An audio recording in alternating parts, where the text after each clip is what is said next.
আসসালামু আলাইকুম রহমতুল্লাহি ওয়া বারাকাতুহু। আজকে বানাবো আমি টক মিষ্টি ঝাল আমের আচার। এখানে আমি হাফ লিটার তেল দিয়ে সরষের তেল দিয়ে আচার বানাবো। এখানে 5-6টা রসুনের কোয়া তুলে দিয়েছি, 3টে এলাচ দিয়েছি, 3টে দারচিনি, 4-5টা তেজপাতা, আর দিয়েছি রসুন 1 টেবিল চামচ, আদা, জিরা, পেঁয়াজ না, রসুন, আদা, জিরা আর ধনে এগুলো বেটে নিয়েছি একত্রে 2 টেবিল চামচের মতো। এখন অর্ধেক তেল দিয়েছি আর অর্ধেকটা রেখে দিয়েছি। মশলাটা ভালোভাবে কষিয়ে নেব। আর হলুদ গুঁড়ো দিয়েছি 2 চামচ, লবণ দিয়েছি পরিমাণ মতো। ভালোভাবে মশলাটা কষিয়ে নেব। আর 5 ফোড়নটা আগেই ভেজে নিয়েছি। আর এখানে দিয়েছি এলাচের বিচি, তার সাথে ভেজে রেখেছি যাতে ফ্লেভারটা ভালো আসে। আর 1 টুকরো দারচিনিও টুকরো করে ভেজে নিয়েছি।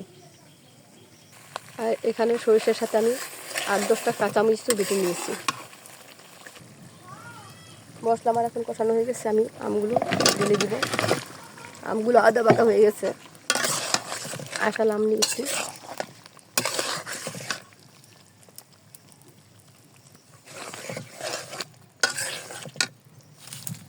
মিডিয়াম আঁচে রাখতে হবে।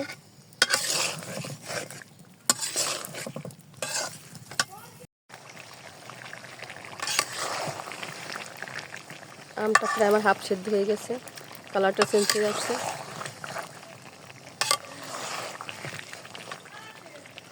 আমি 3-4টা কাঁচা শুকনো মরিচ দিয়ে দিয়েছি। তেলের সাথে হালকা ভাজা হয়ে যাবে আর ফ্লেভারটা ভালো আসবে। দেখেন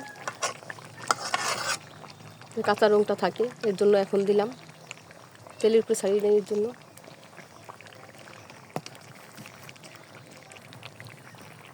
আমি এখানে হাফ চামচ মতো গুঁড়ো মরিচ দিলাম।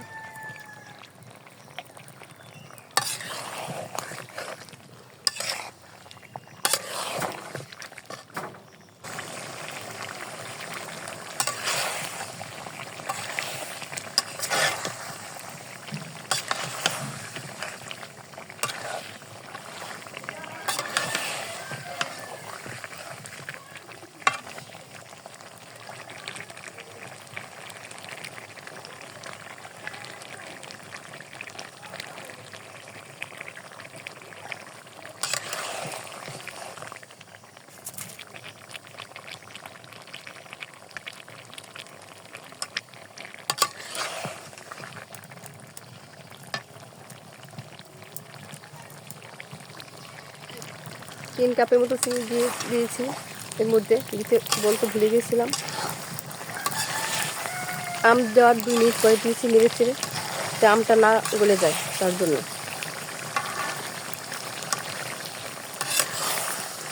আস্তে থাকে যাতে আমটা।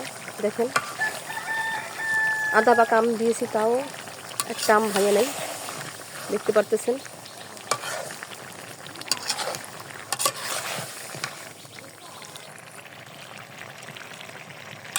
তেল প্রায় উপরে উঠে গেছে। আচারটা প্রায় শেষের দিকে বানানো।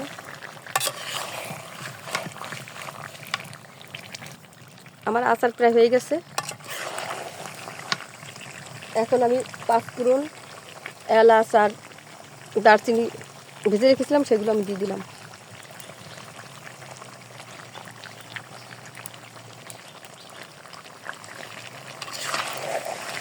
সামান্য একটু রেখে দিয়েছি, একটু নামানোর পরে দিব। এখন ভালোভাবে নেড়ে নিব, 2 মিনিট মতো নাড়বো। আমার 2 মিনিট হয়ে গেছে। এখন আমি মশলা ছড়িয়ে আমি নামিয়ে নিব।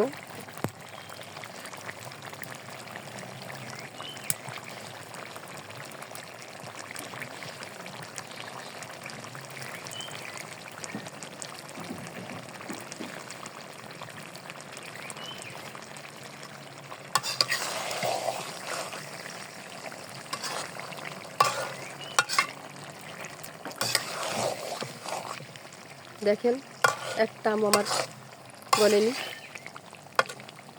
আজকে এ পর্যন্ত আবার নতুন কোনো ভিডিও নিয়ে আপনাদের সামনে উপস্থিত হব। সে পর্যন্ত ভালো থাকুন, সুস্থ থাকুন। আসসালামু আলাইকুম রহমতুল্লাহি ওয়া বারাকাতুহু।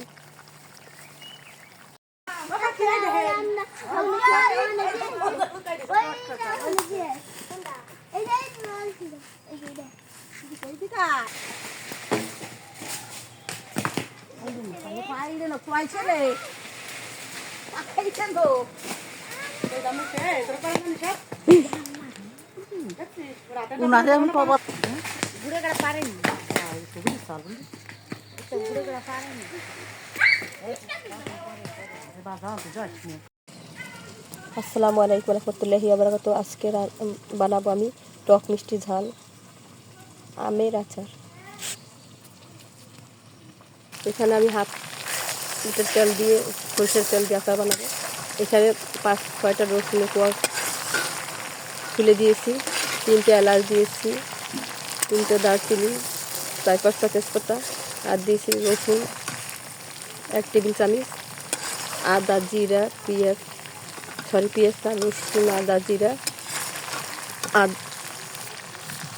ধনে এগুলো বেটে নিয়েছি একত্রে 2 টেবিল চামচের মতো। এখন অর্ধেক তেল দিয়েছি আর অর্ধেকটা রেখে দিয়েছি। মশলাটা ভালোভাবে কষিয়ে নেব। আর হলুদ গুঁড়ো দিয়েছি 2 চামচ, লবণ দিয়েছি পরিমাণ মতো। আমি ভালোভাবে মশলাটা কষিয়ে নেব। আর 5 ফোড়নটা আগেই ভেজে নিয়েছি। আর এখানে দিয়েছি এলাচের বিচি, তার সাথে ভেজে রেখেছি যাতে ফ্লেভারটা ভালো আসে। আর 1 টুকরো দারচিনিও টুকরো করে ভেজে নিয়েছি।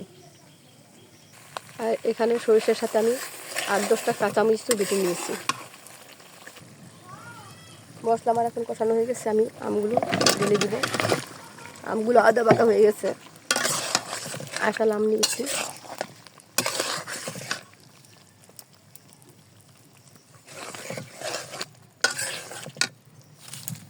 মিডিয়াম আঁচে রাখতে হবে।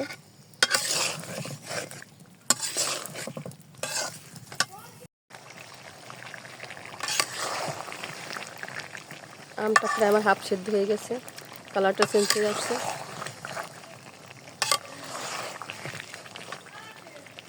আমি 3-4টা কাঁচা শুকনো মরিচ দিয়ে দিয়েছি। তেলের সাথে হালকা ভাজা হয়ে যাবে আর ফ্লেভারটা ভালো আসবে। দেখেন কাঁচা রঙটা থাকে, এর জন্য এখন দিলাম।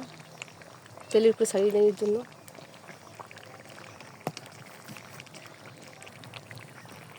আমি এখানে হাফ চামচ মতো গুঁড়ো মরিচ দিলাম।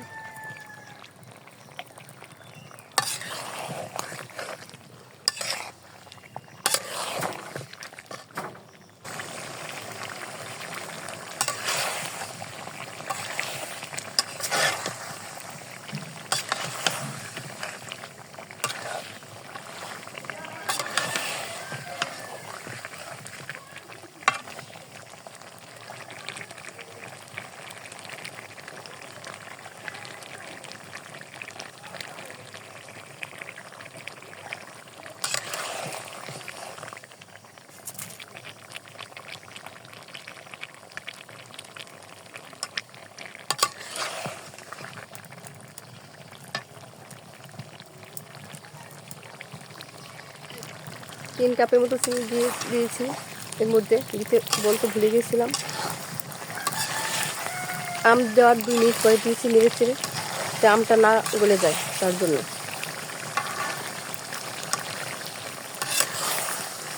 আস্তে থাকে যাতে আমটা। দেখেন আধা পাকা আম দিয়েছি, তাও একটা আম ভাঙে নাই, দেখতে পারতেছেন।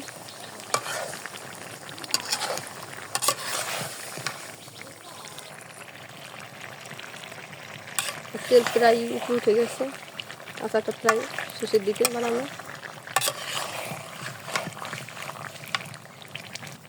আমার আচার প্রায় হয়ে গেছে। এখন আমি 5 ফোড়ন, এলাচ আর দারচিনি ভেজে রেখেছিলাম, সেগুলো আমি দিয়ে দিলাম।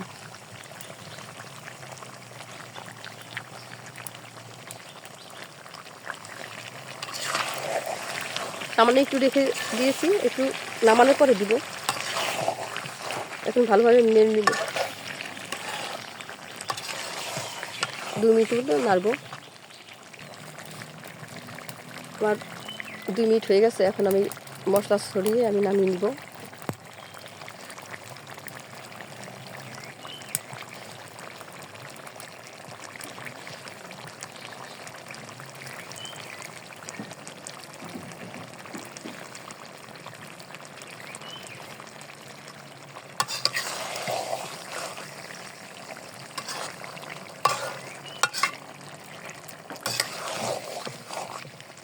দেখেন একটা আম আমার বলেনি। আজকে এ পর্যন্ত, আবার নতুন কোনো ভিডিও নিয়ে আপনাদের সামনে উপস্থিত হব। সে পর্যন্ত ভালো থাকুন, সুস্থ থাকুন। আসসালামু আলাইকুম রহমতুল্লাহি ওয়া বারাকাতুহু।